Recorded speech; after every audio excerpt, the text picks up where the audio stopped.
السلام عليكم ورحمة الله وبركاته. نحمده ونصلي على رسوله الكريم. أما بعد، فقد قال الله تعالى في القرآن العظيم: أعوذ بالله من الشيطان الرجيم. بسم الله الرحمن الرحيم. من قتل نفسا بغير نفس أو فساد في الأرض فكأنما قتل الناس جميعا ومن أحياها فكأنما أحيا الناس جميعا. صدق الله العلي العظيم. وقال نبينا محمد رسول الله صلى الله عليه وسلم: لا يمشين أحدكم إلى أخيه بالسلاح أو كما قال عليه الصلاة والسلام. அனைத்து புகழும் அல்லாஹ் சுப்ஹானஹு வ தஆலாவுக்கே உரித்தானது. ஸலாத்தும் சலாமும் கண்மணி முஹம்மது ரசூலுல்லாஹி ஸல்லல்லாஹு அலைஹி வஸல்லம் அவர்கள் மீதும், அவர்களை பின்பற்றி வாழ்ந்த சஹாபாக்கள், தாபியன்கள், தபுஉ தாபியன்கள், ஷுஹதாக்கள், நல்லவர்கள், இன்னும் இங்கே குழுமிருக்கின்ற நம் மீதும் நம்முடைய குடும்பத்தார் மீதும் உலக முஸ்லிம்கள் மீதும் உண்டாவதாக. ஆமீன். கண்ணியத்திற்குரியவர்களே, இஸ்லாமிய மார்க்கம் என்பது ஒரு அழகிய மார்க்கம். உண்மையான முஸ்லிம் யார் என்றால், தன்னுடைய கரங்களாலும் நாவுகளாலும் மற்றவருக்கு தீமை செய்யாத மனிதரே உண்மையான முஸ்லிம் என்றார்கள் பெருமானார் ஸல்லல்லாஹு அலைஹி வஸல்லம் அவர்கள். உங்களுடைய பக்கத்து வீட்டுக்காரரிடத்தில் யார் நல்லவரோ அவர்தான் உண்மையிலேயே நல்லவர் என்று பக்கத்து வீட்டுக்காரர், அண்டை வீட்டுக்காரர், நம்மை சுற்றி இருக்கக்கூடிய நபர்களிடத்தில் நற்பெயரை வாங்க வேண்டும். அவர்கள் முஸ்லிம்களாக இருந்தால் அவர்களிடத்தில் நற்பெயர் வாங்குவது மட்டுமல்ல, அவர்கள் மாற்று மதத்தவர்களாக இருந்தாலும் கூட சகோதரத்துவத்தை பேணி நல்லவர் என்கிற பெயரை பெற்றவர்தான் உண்மையான முஸ்லிம் என்று நபிகள் நாயகம் ஸல்லல்லாஹு அலைஹி வஸல்லம் அவர்கள் நமக்கு சொல்லி தந்தார்கள். அப்படி யார் நற்பெயரோடு வாழ்கிறாரோ அவர்தான் உண்மையான முஸ்லிமாக இருக்க முடியும் என்பதை மிக அழுத்தமாக இஸ்லாம் நமக்கு சொல்லித் தருகிறது. பாதையில் கிடக்கிற முற்களையும் இடர்களையும் அகற்றுவது என்பது அது ஈமானினுடைய ஒரு பங்கு. அவ்வாறு அகற்ற வேண்டும். மற்றவர்களுக்கு, மனிதர்களுக்கு பாதிப்பை ஏற்படுத்தும் என்கிற எண்ணத்தில் ஒரு மனிதர் அவ்வாறு செய்தால் அவர் ஒரு சதகாவினுடைய நன்மையை பெறுகிறார். மார்க்கத்தில் மறுமைக்குண்டான நன்மைகள் அவருக்கு எழுதப்படுகிறது என்று நபிகள் நாயகம் ஸல்லல்லாஹு அலைஹி வஸல்லம் அவர்கள் சொன்னார்கள். இங்கே நபி அவர்கள் முஸ்லிம்களுக்கு பாதகமாக என்று சொல்லவில்லை, ஒட்டுமொத்த மனித சமூகத்திற்கும் இடர் தரக்கூடிய, இடையூறாக இருக்கக்கூடிய ஒரு பொருளை அகற்றக்கூடியது என்பது ஈமானினுடைய அடையாளம் என்பதாக பெருமானார் ஸல்லல்லாஹு அலைஹி வஸல்லம் அவர்கள் நமக்கு கற்றுத்தந்தார்கள். அப்படிப்பட்ட புனிதமிக்க மார்க்கம் என்பதுதான் இஸ்லாம். எல்லா நேரத்திலையும் இரக்கத்தோடு நடந்து கொள்ள வேண்டும். பூமியில் இருக்கக்கூடிய நபர்களிடத்தில், மனிதர்களிடத்தில் நீங்கள் இரக்கம் காட்டினால்தான் இறைவனுடைய இரக்கம் கிடைக்கும் என்று ஏந்தல் நபிகள் நாயகம் ஸல்லல்லாஹு அலைஹி வஸல்லம் அவர்கள் கனிவோடு இந்த சமூகத்திற்கு எடுத்துரைத்தார்கள். எனவே கண்ணியத்திற்குரியவர்களே, இஸ்லாமிய மார்க்கம் என்பது கண்ணியமானது. அந்த இஸ்லாத்தை பின்பற்றக்கூடியவர்கள் நன்முறையில் கடைபிடிக்கிறார்கள் என்றால், உண்மையான முஸ்லிம்களாக இந்த உலகத்தில் வாழ்கிறார்கள் என்றால் அவர்கள் ஒருபோதும் தூற்றப்பட மாட்டார்கள். அவர்கள் நல்லவர்களாக இந்த உலகத்திலேயும் நாளை மறுமையிலேயும் கணிக்கப்படுவார்கள் என்பதில் எள்ளளவும் சந்தேகமில்லை. நபிகள் நாயகம் ஸல்லல்லாஹு அலைஹி வஸல்லம் அவர்கள் மற்ற மனிதர்களிடத்தில் நன்முறையில் நடந்து கொள்ள வேண்டும் என்று விவரிக்கிற அந்த ஹதீஸுகளில் நபி அவர்கள் சொன்னார்கள், எந்த விதமான இடையூறும் மற்றவர்களுக்கு செய்யப்படக்கூடாது, நம்முடைய கரங்களால் இடையூறுகள் அளிக்கப்படக்கூடாது என்று அருமை நாயகம் ஸல்லல்லாஹு அலைஹி வஸல்லம் அவர்கள் சொன்னார்கள். நிராயுத பாணியாக இருக்கக்கூடிய அப்பாவி மக்கள், அந்த மக்களை கொல்வதல்ல, அவர்களுக்கு முன்னால் ஆயுதங்களை கூட எடுத்து செல்லாதீர்கள் என்றார்கள் பெருமானார் ஸல்லல்லாஹு அலைஹி வஸல்லம் அவர்கள். ஆயுதங்களை எடுத்து உங்களுடைய சகோதரர்களுக்கு முன்னால் நீங்கள் போகாதீர்கள். ஷைத்தான் உங்களுடைய மனதை குழப்பி விடலாம். அப்படி உங்களுக்கு கோபத்தை ஏற்படுத்தி உன்னுடைய சகோதரனை கொல்லும்படி செய்து விட்டான் என்றால் நிரந்தர நரகத்தில் உன்னை அது தள்ளிவிடக்கூடும் என்பதால் ஆயுதங்களை கூட எடுத்து உங்களுடைய சகோதரர்களுக்கு முன்னால் செல்லாதீர்கள் என்று தடை விதித்தார்கள் பெருமானார் ஸல்லல்லாஹு அலைஹி வஸல்லம் அவர்கள். அப்படிப்பட்ட ஒரு இனிய மார்க்கம்தான் இஸ்லாம். மற்றவர்களுக்கு இடையூறை தருவதல்ல, அவர்களுடைய உயிரை பறிப்பதல்ல, அவர்களை கொல்வதல்ல, அதற்குண்டான காரணிகள் அதனுடைய முதன்மை செயல்களில் கூட ஈடுபடக்கூடாது என்பதை பெருமானார் ஸல்லல்லாஹு அலைஹி வஸல்லம் அவர்கள் எடுத்துரைத்தார்கள். மற்றும் ஒரு ஹதீஸில் ஒரு மனிதர் மற்ற சகோதரருக்கு முன்னால் ஆயுதங்களை கொண்டு இஷாரா செய்தால், சைகை செய்தால், எடுத்து காண்பித்தால் மலக்குமார்கள் அவனை சபிக்கிறார்கள். லஅனத்துஹுல் மலாயிகா, மலக்குமார்களுடைய சாபத்தை பெற்றவனாக அவன் ஆகிறான். எப்போது மலக்குமார்களுடைய சாபம் கிடைத்து விடுகிறதோ அவ்வளவுதான், அவனுடைய ஈருலக வாழ்க்கை முடிந்து போய்விடும். எதில் இருக்கக்கூடிய சகோதரன் என்றுதான் பெருமானார் ஸல்லல்லாஹு அலைஹி வஸல்லம் அவர்கள் சொன்னார்கள், முஸ்லிம்கள் என்று சொல்லவில்லை. யாருக்கு முன்னாலும் ஆயுதங்களை எடுத்து நீங்கள் வராதீர்கள், அவர்களுக்கு இடையூறை ஏற்படுத்தாதீர்கள் என்று அண்ணல் நபிகள் நாயகம் ஸல்லல்லாஹு அலைஹி வஸல்லம் அவர்கள் பல்வேறு ஹதீஸ்களில் எடுத்து சொல்லி இருக்கிறார்கள். ஏன் பிரபல்யமான திருக்குர்ஆனுடைய வார்த்தை, மன் கதல நஃப்ஸன் பிகைரி நஃப்ஸின் அவ் ஃபஸாதின் ஃபில் அர்தி ஃபகஅன்னமா கதல அன்-நாஸ ஜமீஆ. ஒரு மனிதர் எந்த ஒரு காரணமும் இல்லாமல் ஒரு உயிரை கொன்றால் அல்லது இந்த பூமியில் குழப்பத்தை ஏற்படுத்தினால், கதலன்னாஸ ஜமீஆ, அவர் ஒரு மனிதரை கொல்லவில்லை, அவர் ஒரு சமூகத்தை கொன்றுவிட்டார் என்று திருக்குர்ஆனுடைய வசனம் பேசுகிறது. எல்லோரிடத்திலும் இரக்க குணத்தோடு நடந்து கொள்ள வேண்டும். யாரையும் இந்த உலகத்தில் யாருடைய மரணத்திற்கும் நாம் காரணமாகிவிடக் கூடாது. அவர் முஸ்லிமாக இருக்க வேண்டும் என்பதல்ல. எந்த ஒரு மனிதனுடைய மரணத்திற்கும் நாம் காரணமாகி விடுகிறோம் என்றால் ஒரு உயிர்தானே என்பதல்ல, ஒரு கூட்டத்தை அழித்த பாவம், அதனுடைய கொடுமை என்பது ஒரு மனிதருக்கு எப்போது ஏற்படுமோ அந்த கொடுமை என்பது ஒரு உயிரை கொன்ற அந்த மனிதருக்கே ஏற்பட்டு விடுகிறது என்று திருக்குர்ஆனுடைய வசனம் மிக அழுத்தமாக சொல்லித் தருகிறது. மற்றவர்கள் மீது இரக்கம் காட்ட வேண்டும், மற்றவர்களுக்கு இடையூறை தரக்கூடாது, ஒருபோதும் மற்றவருடைய மரணத்திற்கு நாம் காரணமாகிவிடக் கூடாது என்பதை திருக்குர்ஆனுடைய வசனம் பல்வேறு இடங்களில் ஹதீஸ்களும் நமக்கு எடுத்து சொல்லி தந்திருப்பதை நாம் அறிவோம். கண்ணியத்திற்குரியவர்களே, ஊர்களினுடைய பகுதிகளினுடைய பெயர்கள் எல்லாம் குறிப்பிடாமல் செய்திகள் உங்களுக்கு தெரியும் என்பதால் பல்வேறு நாட்டு மக்கள் இங்கு இருக்கிறார்கள் என்பதை கருத்தில் கொண்டு செய்திகளை மட்டும் நாம் இங்கே ஞாபகப்படுத்துவோம். முஸ்லிம் அல்லாதவர்கள் என்பதை உறுதி செய்துவிட்டு அந்த பகுதியில் மக்கள் கொல்லப்பட்டிருக்கிறார்கள் என்று ஒரு செய்தி, ஆடைகள் எல்லாம் அவிழ்க்கப்பட்டு அவர் முஸ்லிம் இல்லை என்பதை உறுதி செய்துவிட்டு அதற்கு பிறகு கொல்லப்பட்டார்கள் என்பது மற்றொரு செய்தி.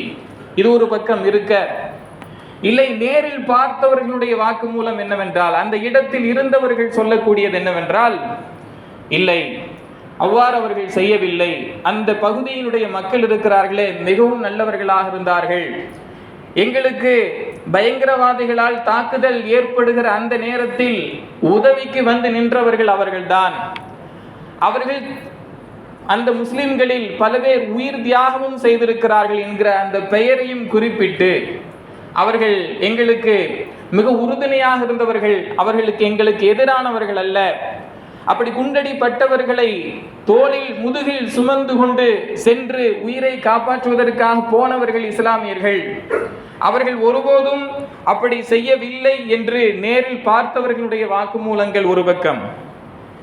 சில பகுதிகளில் சில பொறுப்பில் இருக்கக்கூடிய நபர்களே கட்டாயப்படுத்தி இஸ்லாமியர்களுக்கு எதிரான கருத்தை விதைக்க வேண்டும், இந்த சமூகத்தில் பிளவை ஏற்படுத்த வேண்டும் என்கிற எண்ணத்தில் அந்த கருத்தை சொல்லுங்கள் என்று வலியுறுத்தி சொல்லி நேரில் பார்த்தவர்களுடைய நாவுகளில் இருந்து அந்த வார்த்தைகள் வர வேண்டும் என்று அந்த பகுதியினுடைய மிக முக்கியமான நிர்வாகிகள் சொல்லியிருக்கிறார்கள் என்கிற அந்த வீடியோக்களும் சமூக வலைதளங்களில் பதிவாக இருக்கிறது, பரவி கொண்டிருக்கிறது. கண்ணியத்திற்குரியவர்களே, அப்போது நடந்தது என்ன என்கிற அந்த சிந்தனை வருகிற போது உண்மை என்ன என்பதை பற்றி யோசிக்காமல் நாம் ஒரு கருத்தை மட்டும் சொல்வோம். அப்படி ஒருவேளை குறிவைத்து இஸ்லாமியர்கள் அல்லாதவர்கள் தாக்கப்பட்டாலும் நாம் ஒருபோதும் ஆதரிக்க மாட்டோம். ஏனென்றால் திருக்குர்ஆன் எடுத்து சொல்லுகிற போது ஒரு மனிதரை கொன்றால் என்றால் ஒரு முஸ்லிம் அல்ல, அவர் எந்த மதத்தை சார்ந்தவராக இருக்கலாம், இங்கு எல்லா உயிரும் சமமானது. ஒரு உயிரை கொன்றால், ஏன் கொன்றவர் முஸ்லிமாகவும் இருக்கலாம், மற்றவராகவும் இருக்கலாம், அவர் இஸ்லாத்தை ஏற்றுக்கொண்டிருக்கிறார், ஈமான் அவருடைய உள்ளத்தில் இருக்கிறது என்பதற்காக அவர் மன்னிக்கப்படுகிற குற்றத்தை செய்தவராக கருதப்பட மாட்டார். அவர் செய்தால் நிச்சயமாக அதற்கு நிரந்தர நரகம் உண்டு. அதற்கான இந்த உலகத்தில் அவருடைய மிகப்பெரும் பாவம் என்னவென்றால் ஒரு மிகப்பெரும் கூட்டத்தை அவர் கொன்று குவித்தவரை போல என்கிற எச்சரிக்கை திருக்குர்ஆனுடைய எச்சரிக்கையாக இருக்கிறது. அது யார் செய்திருந்தாலும் சரி, நம்முடைய மதத்தை சார்ந்தவர்களுடைய நாட்டை சார்ந்தவர்கள் செய்திருந்தாலும் சரி, ஒருபோதும் நாம் ஆதரவு தெரிவிக்க மாட்டோம். அப்படி ஒருவேளை ஆதரவு மனப்பான்மையோடு இருக்கக்கூடியவர்கள் யோசிக்க வேண்டிய செய்தி என்ன தெரியுமா? நபிகள் நாயகம் ஸல்லல்லாஹு அலைஹி வஸல்லம் அவர்கள் சொன்னார்கள், ஒரு பகுதியில ஒரு கொடூரம் நடக்கிறது, ஒரு பாவச் செயல் நடக்கிறது. அந்த பாவச் செயலை இவர் வேறொரு இடத்திலிருந்து கேள்விப்படுகிறார். அப்படி கேள்விப்படக்கூடிய நபர் இருக்கிறாரே, இவர் யோசிக்கிறார், இது நடந்தது சரிதான், ஒரு அநீதம் நடந்திருக்கிறது, தவறு நடந்திருக்கிறது, குற்றம் நடந்திருக்கிறது, அநியாயம் நடந்திருக்கிறது என்றாலும் அது இவருக்கு தெரிந்தாலும் கூட இவர் என்ன நினைக்கிறார், தங்களுடைய நண்பர்களோடு என்ன அவர் பேசிக் கொள்கிறார், இதெல்லாம் நடக்கணும், இப்படிலாம் நடந்தால்தான் சரியா வரும் என்று ஒரு அப்பாவி மக்களினுடைய மரணத்தை குறித்து ஒரு மனிதர் பேசினால் அவர் அந்த பாவத்தை செய்தவரை போல என்றார்கள் பெருமானார் ஸல்லல்லாஹு அலைஹி வஸல்லம் அவர்கள். அவருக்கும் இப்படி நினைக்கிறவர்களுக்கும், இந்த பாவத்தை செய்தவர்களுக்கும், இந்த கொடூரத்தை செய்தவர்களுக்கும், இப்படி பேசுபவர்களுக்கும் எந்த விதமான வேறுபாடும் இல்லை, வித்தியாசமும் இல்லை என்பதை பெருமானார் ஸல்லல்லாஹு அலைஹி வஸல்லம் அவர்கள் அடையாளப்படுத்தினார்கள். ஒரு பாவம் நடக்கிறது, அங்கு மதம் தாண்டி குற்றச் செயல் என்றால் அதை ஒப்புக்கொண்டு அது தவறு என்பதை அழுத்தமாக சொல்லக்கூடியவர் தான் உண்மையான இஸ்லாமியர் என்பதை பெருமானார் ஸல்லல்லாஹு அலைஹி வஸல்லம் அவர்கள் எடுத்து சொன்னார்கள். அங்கு நடந்த நிகழ்விலிருந்து இரண்டு விதமாக நாம் பிரிக்கலாம். ஒரு இஸ்லாமியர் எப்படி இருக்கக்கூடாது என்பதற்கு அங்கு தவறு செய்தவர்கள் உதாரணமாக இருக்கிறார்கள். ஒவ்வொரு இஸ்லாமியர்களும் எப்படி இருக்க வேண்டும் என்பதற்கு அங்கு பாதிக்கப்பட்ட மக்களுக்கு உதவி செய்தார்களே, அப்படிப்பட்ட முஸ்லிம்கள் இருக்கிறார்கள். தங்களுடைய உயிரையும் அவர்கள் பாராது என்ன செய்தார்கள், தியாக உணர்வோடு அவர்கள் செயல்பட்ட அந்த நேரத்தில் நடக்கிற அசம்பாவிதங்களில் தாக்கப்படுகிற அந்த மக்களினுடைய உயிரை காப்பாற்றுவதற்காக துணிந்து செயல்பட்ட அந்த இஸ்லாமியர்கள் இருக்கிறார்களே, அவர்கள் தான் இஸ்லாத்தினுடைய அந்த வார்த்தைகளின்படி நடந்திருக்கிறார்கள், உண்மையான இஸ்லாமியர்களாக செய்திருக்கிறார்கள் என்பதை நாம் பார்க்கிறோம். கண்ணியத்திற்குரியவர்களே, ஒரு பக்கம் அப்படி இருக்க, காப்பாற்றிய அந்த மனிதர்களில் அந்த பகுதியை சார்ந்த ஒரு மனிதர் அழுகிறார். பல்வேறு நிலைகளை தாண்டி சுமூகமான நிலை, பயணிகளால் ஒரு விதமான அமைதி, வருமானம் என்பது வந்திருக்கிற இந்த காலகட்டத்தில் செய்தவர்கள், ஒரு சில நபர்கள் செய்த தவறால் இன்றைக்கு ஒட்டுமொத்த பெரும் கூட்டமும் பாதிக்கப்பட போகிறது, நாங்கள் எல்லாம் பாதிக்கப்பட போகிறோம், பொருளாதாரத்தில் இதற்கு பிறகு பின்னடைவை சந்திக்கக்கூடிய ஒரு கொடுமை நடக்க போகிறது என்று கதறி அழுகிறார். அப்பாவி மக்களை கொல்வது எவ்வாறு குற்றமோ அதுபோல் அப்பாவி மக்களின் மீது யாரோ செய்த, பயங்கரவாதிகள் செய்த தவறுகளுக்காக அப்பாவி மக்களின் மீது நடவடிக்கை எடுப்பதும் குற்றம் என்பதை இங்கே நாம் கவனத்தில் கொள்ள வேண்டும். கண்ணியத்திற்குரியவர்களே, இந்த பயங்கரவாதம் செய்யக்கூடியவர்கள், மனிதர்களுக்கு எதிராக செயல்படக்கூடியவர்கள், அப்பாவி மக்களின் மீது இது போன்ற கொடூரங்களை நிகழ்த்தக்கூடியவர்கள், அவர்களின் மீது நாம் ஒருபோதும் மதத்தை பார்க்கக்கூடாது. அது செஞ்சது யாரு அல்லது செய்யப்பட்டவர் யாரு என்கிற மதம் தாண்டி இதை செய்தவர் நிச்சயமாக தண்டிக்கப்பட வேண்டும் என்கிற அந்த குரலில் நாம் எடுத்து உறுதியோடு நிற்க வேண்டும். எந்த மதத்தை சார்ந்தவராக இருந்தாலும் செய்த தவறுக்கு தண்டிக்கப்பட வேண்டும் என்கிற கருத்தை மிக அழுத்தமாக நாம் இந்த சமூகத்தில் எடுத்து சொல்ல வேண்டியது இருக்கிறது. ஏனென்றால் பல்வேறு இடங்களில் இந்த மதங்களை வைத்து அரசியல் செய்யக்கூடியவர்களினுடைய அந்த கருத்துக்கு இரையாக தீனி போடுகிற விதமாக நம்முடைய கருத்துக்கள் அமைந்து விடக்கூடாது. சமூக வலைதளங்கள் இன்றைக்கு யார் வேண்டுமானாலும் எந்த கருத்தையும் பதிவிடலாம் என்கிற அபாயமான நிலை, அது ஒரு அபாயம் என்றுதான் சொல்ல வேண்டும். எப்படியும் எந்த கருத்தையும் பதிவிடலாம் என்கிற ஒரு சூழலில் நாம் நம்மளுடைய சிந்தனைக்கு வந்தது போல நாம் நம்முடைய கருத்தை எடுத்து சொல்கிற போது அது போன்ற மதத்தை வைத்து மரணங்களை வைத்து அரசியல் செய்யக்கூடிய நபர்களுக்கு சாதகமாக அமைகிறது என்கிற அபாயமும் இருக்கிறது என்பதை நாம் பார்க்கிறோம். கண்ணியத்திற்குரியவர்களே, அதுபோன்ற இஸ்லாத்திற்கு முரணாக இஸ்லாம் தடுத்த அதுபோன்ற விஷயங்களை நாம் ஒருபோதும் ஆதரவு அல்ல, அதை ஒருபோதும் அங்கீகரிக்கவும் கூடாது. நம்முடைய மனதால் யாரும் அப்படி அங்கீகரிக்கவில்லை, யாரும் அப்படி அங்கீகரிப்பதில்லை. அப்படி அங்கீகரிப்பவர் உண்மையான முஸ்லிமாகவும் இருக்க முடியாது. எந்த நேரத்திலும் தவறு செய்தவர்கள் நிச்சயமாக தண்டிக்கப்பட வேண்டும் என்கிற சிந்தனையில் நிச்சயமாக இருக்க வேண்டும் என்பதை நாம் உறுதியாக இருக்கிறோம். இது நமக்கு இஸ்லாம் சொல்லி தந்தது. உமர் ரலியல்லாஹு அன்ஹு அவர்களுடைய காலத்தில் அலி இப்னு அபீ தாலிப் ரலியல்லாஹு அன்ஹு அவர்கள் மீது ஒரு குற்றச்சாட்டு சுமத்தப்படுகிறது. அவருக்கும் வாதி பிரதிவாதி இன்னொரு யூதர், 2 பேர்களுக்கும் வழக்கு வருகிற போது உமர் ரலியல்லாஹு அன்ஹு அவர்கள் அலி ரலியல்லாஹு அன்ஹு அவர்களை அழைத்து சொன்னார்கள், அபு துராப் என்ன நடந்துச்சு சொல்லுங்க. அப்ப அவர் சொன்னாரு, இந்த பக்கம் இருக்கக்கூடிய மாற்று மதத்தவர்களுடைய அந்த கருத்தும் கேட்கப்படுகிறது. தீர்ப்பு மாற்று மதத்தவர்களுக்கு சாதகமாகத்தான் வழங்கப்படுகிறது. உமர் ரலியல்லாஹு அன்ஹு அவர்களுடைய அந்த ஆட்சி காலத்தில் அவர்கள் ஹலீஃபாவாக இருக்கிற நேரத்தில். ஆனாலும் அலி இப்னு அபீ தாலிப் ரலியல்லாஹு அன்ஹு அவர்கள் கொஞ்சம் மனதுடைந்து இருக்கிறார்கள். உமர் ரலியல்லாஹு அன்ஹு அவர்கள் என்ன நினைச்சிட்டாங்கன்னா, நமக்கு சாதகமா தீர்ப்பு வரலேன்னு அலி ரலியல்லாஹு அன்ஹு அவர்கள் மனம் விருந்து இருக்கிறார்கள் என்று நினைத்து கொண்டிருக்கிற போது அலி ரலியல்லாஹு அன்ஹு அவர்கள் சொன்னார்கள், குற்றவாளி கூண்டில் 2 நபர்களும் நிற்கிறோம், இஸ்லாமியரும் நிற்கிறோம், மாற்று மதத்தவரும் நிற்கிறோம். அந்த நேரத்தில் என்னுடைய பெயரை சொல்லித்தான் நீங்கள் என்னை அழைத்திருக்க வேண்டும். ஆனால் என்னுடைய செல்ல பெயராக சொல்லப்படுகிற அபு துராப் என்கிற அந்த பெயரை சொல்லி நீங்கள் அழைத்தீர்களே, அது தவறு. அப்படி நீங்கள் அழைத்தால் மாற்று மதத்தவர் என்ன நினைப்பார்? இவருக்கு சாதகமான பெயரை சொல்லி அழைத்தால் இவருக்கு சாதகமான முடிவில் தான் தீர்ப்பு வழங்கப்படும் என்கிற சிந்தனையை அவர்களுடைய உள்ளத்தில் நீங்கள் பதித்து விட்டீர்கள் என்றால் அது தவறான முன் உதாரணமாக போய்விடுமே என்று அலி இப்னு அபீ தாலிப் ரலியல்லாஹு அன்ஹு அவர்கள் சொன்னார்கள். உமர் ரலியல்லாஹு அன்ஹு அவர்கள் அந்த நேரத்தில் தாங்கள் செய்த அந்த செய்கையை நினைத்து வருத்தப்பட்டார்கள் என்று வரலாறு குறிப்பிடுகிறது. கண்ணியத்திற்குரியவர்களே, இது போன்ற எந்த நேரத்திலும் நியாயத்தோடு இருக்க வேண்டும், நீதத்தோடு நடந்து கொள்ள வேண்டும். தவறிழைத்தவர்களுக்கு ஒருபோதும் நாம் அவர்களின் பக்கம் நிற்கக்கூடாது, பாதிக்கப்பட்டவர்களுடைய பக்கம் நிற்க வேண்டும் என்று இஸ்லாம் நமக்கு எல்லா காலத்திலேயும் சொல்லி தந்திருக்கிறது. அதுபோலத்தான் இஸ்லாம் நம்மை வளர்த்து வார்த்தெடுத்திருக்கிறது.